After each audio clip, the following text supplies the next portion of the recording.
So today's recipe in the series is a really simple but very delicious pasta with pesto and broccoli. Now there are a number of ways you can add to this recipe. For example, sometimes I add a handful of spinach, other times like today I'm going to add some petit pois because they give a beautiful texture to it. Depending on what protein source you want, I as a vegetarian sometimes add tofu or some bocconcini mozzarella.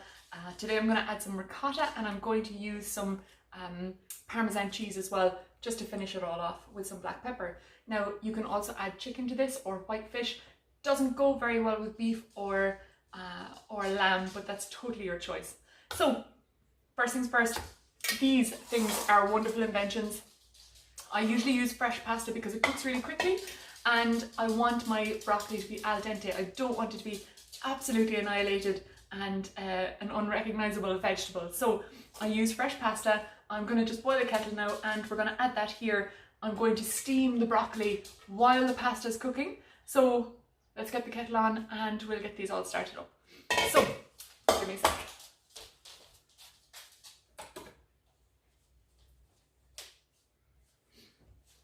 Right, so now that we've got started, I'm going to put this to the side for a second and we're just going to chop up some broccoli.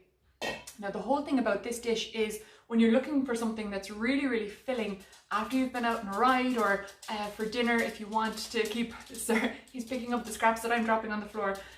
If you want to keep something in the fridge for after a session, or indeed if you're looking for something that's going to be filling mid-afternoon but you don't want to be kind of killing yourself to cook or you don't have the time to cook, this is a really simple recipe and it's really fast and easy. So I'm just going to chop some broccoli. Now some people when they're cooking broccoli they're inclined to just use the leafy parts at the top, but you can use as much down to the stem and just chop it into pieces as you like. Once it's not kind of brown or soft. It's not nice when there isn't a bite to it, I think. I think we all grew up with soggy vegetables and we want to leave them behind us. We're educated on what vegetables can be and now we don't want to go back to the way they were. So, although Mum, if you're watching this, your vegetables were never soggy. Never. So, I'm going to cut off this bit because this piece of broccoli needs to be used up. So, I use loads of broccoli because I like more broccoli than pasta in this dish. But if you prefer more pasta than broccoli, that's totally up to you.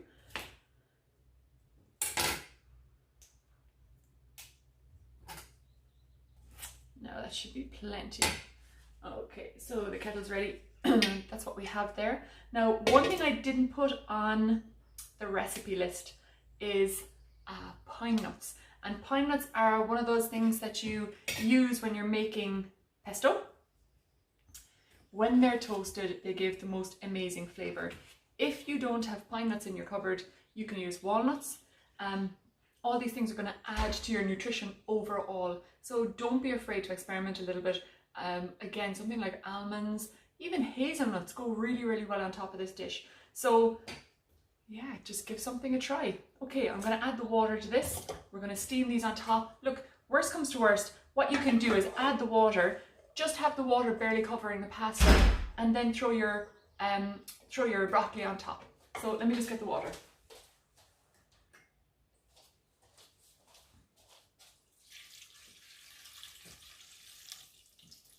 And I didn't boil enough water. Hold on a second.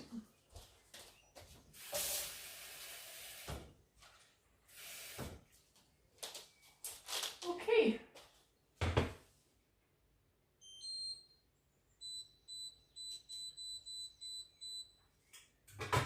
Right, so we're going to turn that on at a high heat right now, just to get the water to heat up quickly. Some people add salt to the water. I think when it's fresh pasta you don't really need to because it cooks really quickly. You can add, if you want to, you can add a little bit of olive oil to the water. Again, you don't really need to be honest. So what I'm going to do now while we're waiting for that to cook is I'm going to just show you what we're going to do with our nuts.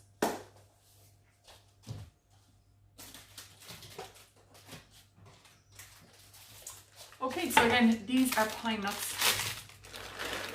I'm just going to show them to you there. Okay, you can see those, and I'm going to put a pan on the hob here and just allow it to heat up. So I'm going to turn the heat on quite high.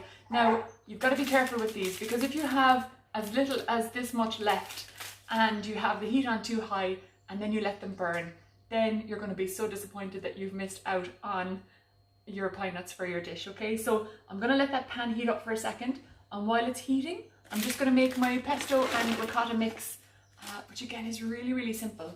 So in a small bowl, I've no here's one I made earlier now, because this meal is so simple and so quick and so easy, we don't need them. I love Italian food. There's a bit of the, what's her name again? What's her name with the black hair? It'll come back to me. Anyway, I don't know what I'm waffling about. Right, a nice big portion of ricotta. So 2 big heaped teaspoons. Put that up again. And a different spoon. So for the pesto, look, you can add as much or as little as you like. Most pestos are very, very heavy in oil. So if you're trying to watch your energy balance, if you're trying to limit the amount of fats you're taking on board, what you can do is pop the pesto into the freezer. Okay, here's a top tip for the day. Pop the pesto into the freezer and let it sit there. And what happens is the oily layer on top, which I'll just show you there now. If you run the spoon in, that's just all oil. If you put it in the freezer, the oily layer on top solidifies, so it goes completely opaque, and you can just scrape it off, and all that's going to do is reduce your oil content or your fat content. Not by a huge amount, just by a little bit, but if you are trying to watch, again, energy balance and make sure you're not taking on board too much, that's a nice way of doing it. If you're like most of us and you're struggling to keep weight on when you're in the peak of training, well then that can just be a good tip to help reduce your energy intake a little bit. So I'm going to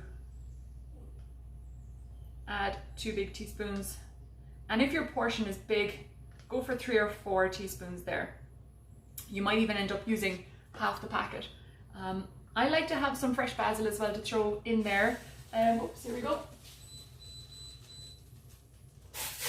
Okay, so this is hot. All right. When your pan is hot, I know I'm bouncing back and forth here now, but you know, I had no formal training from Dorina, to be fair. Okay, so we're popping that on there. The pan is hot. I can see that smoking a little bit. So these will toast nicely and you will get the flavour of these. It's amazing. Now, if you want to, again, you don't have to stick with just one nut. You can add some walnuts. As I say, the pan is still really hot there now. So you can take that off the heat and let them sit. You'll start to get the smell of these. If you smell them toasting, you got to take them off the heat straight away, because it means they're actually toasting. And it's the same like when you put a slice of bread into the toaster. If you can smell it, it goes from being golden to being black very, very quickly. So it's the same idea with these guys. I'm gonna pop them on here. That is switched off now, so we're good. So I'm going to finish just making this mix. And again, you don't have to use the ricotta if you don't eat cheese. Again, obviously pesto, one of the ingredients of pesto is Parmesan cheese. So if you don't eat cheese, you're going to have to make your own pesto. You can use I think there's a company called Flying Squirrel does vegan cheeses. So that's a nice option. Black pepper is also an essential for this dish, guys. Just adds a little bit to it. So I'm going to have my mix there like that. I'm going to add my petit pot into it. And these have just been defrosted out of the freezer. Of course, you can eat peas raw. They don't have to be cooked. And if you want to defrost them quickly, if you're making a salad out of this dish or something, you can just run them under a cold tap and they'll defrost pretty quickly. Okay, so that's that, nearly ready. And we're going to go and get the nuts to put in our dish. In fact, just a second. Okay, nice big bowl here. Pop away my kettle. Okay, so I have a trick for checking when spaghetti is done. You throw it against a wall, and if it sticks, you're laughing. If it doesn't, it's not ready. But I like my pasta al dente, and fresh pasta takes very, very little time to cook. So, yeah.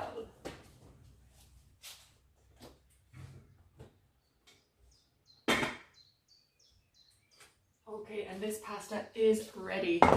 So I am going to drain it. Again, just give me a second. Now, you can keep some of the pasta water if you want. If you don't want to add the ricotta, the pasta water is full of starch, and you know that if you leave pasta in a bowl of water, it all kind of solidifies into one kind of thick gel. So if you don't want to add the ricotta, again, if you're looking to just reduce or limit the amount of extra calories you're putting in there or extra foods you're putting in there, you can just use a little bit of the pasta water, and that will thicken your sauce for you.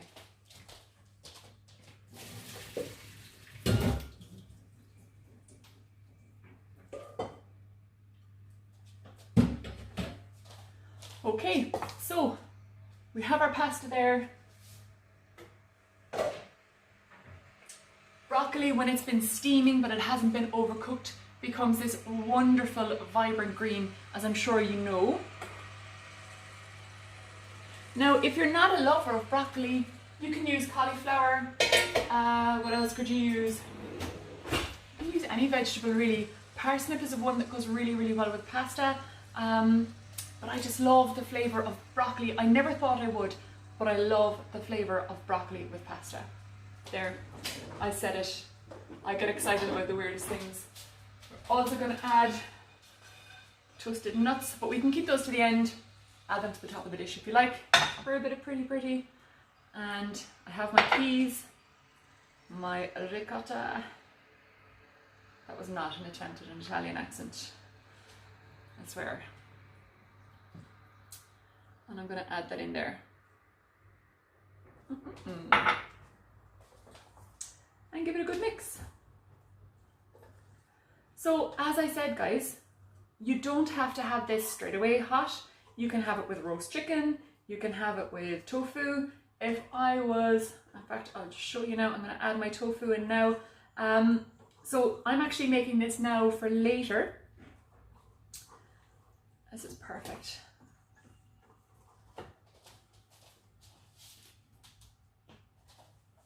So the tofu I use, you can get any brand really. I'm inclined to stick with an organic tofu, and tofu is just edamame beans or soya beans that have been fermented, and that's all it is. You can get tempeh, which is the more raw product, and soya then or tofu is the, I suppose, the more processed product, but quite high in protein, very low in saturated fats, and wonderful alternative for meat or to meat.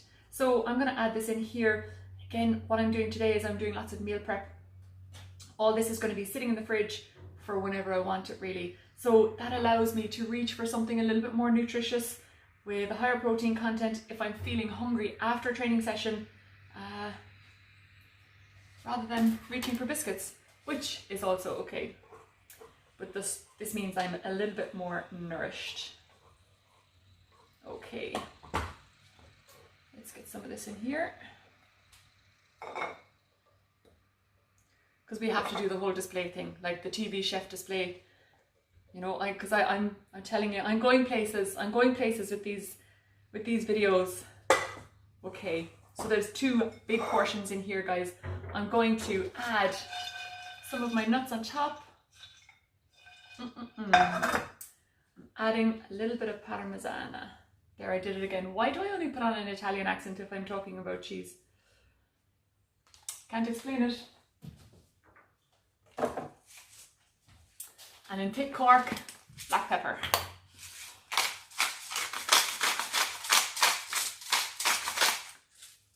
Absolutely delicious. I may not leave this for the fridge. It's looking good. So this is the simplest, fastest dinner option. You can have this in the fridge to have after a training session, before a training session. for lunch, take it for lunch to work. When we get back to work outdoors, it's a wonderful option. I hope you enjoy it.